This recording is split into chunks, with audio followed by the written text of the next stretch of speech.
یکی گفت تعریف کو سرزمینت را. سرزمین افغانستان را. گفتم افغانستان سرزمینی است که کودک نوزادش پیش از اینکه شیر مادرش بنوشه کشته میشه.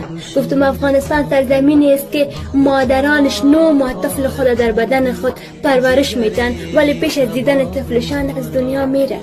گفتم افغانستان سرزمینی است که مردماش داخل مسجد شهید میشن.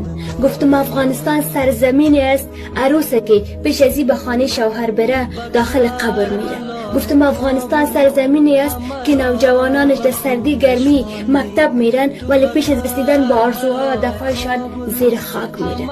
گفتم افغانستان سرزمینی است که کودکانش با شنیدن مکتب تعلیم و تحصیل فرار میکنن. بله، همیه سرزمین ما، همیه افغانستان ما.